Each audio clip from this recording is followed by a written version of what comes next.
Here now is Andrew McCarthy, National Review contributing editor, former chief assistant U.S. attorney. Okay, we just got some news, by the way. Washington Post has their sources. We have ours. We have some sources with the Comey people, friends of Comey and so forth. They say that in Mr. Comey's, not only his opening statement, which we already have a copy of here and which you've read, but also in his testimony, he's not going to say that there was obstruction of justice. You've read through his opening statement, the 7 pages. What do you think? Any obstruction of justice? No, I didn't think there was obstruction of justice in the first place. I'm confident that if Jim Comey had thought there was obstruction of justice, he would have had a very different take, including resigning and reporting it, which all the things he didn't do. But when you read Comey's testimony, you have to remember that the president has the same or more authority and executive discretion, prosecutorial discretion, as any of the U.S. attorneys across the country who work for him and who dismiss cases all the time, even cases that can be prosecuted.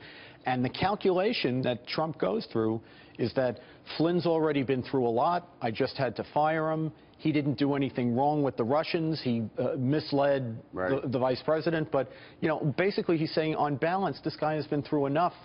And that's, you may not agree with it, but it's not corrupt to make that decision. Not dealing with obstruction of justice, but an interesting little part of this testimony. He talks about a February 14th meeting that Comey had in the Oval Office with the president, just the two of them together, after which he got together a group of FBI folks and talked about whether or not there was anything that should be discussed with Attorney General Sessions.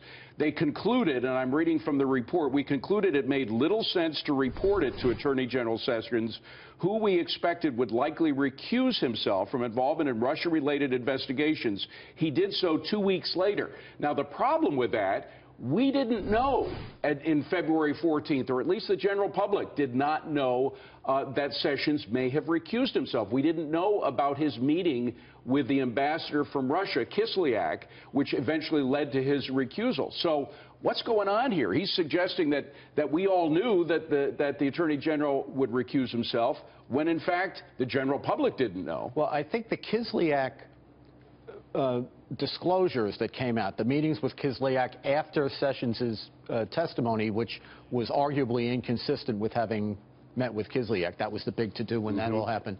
That was the straw that broke the camel's back. But for weeks before that, there had been a lot of clamor, particularly on the Democratic side, that because of Sessions' role in the Trump campaign, that he was unfit to run the Russia investigation. I'll leave it at that. Andrew McCarthy, great to see you.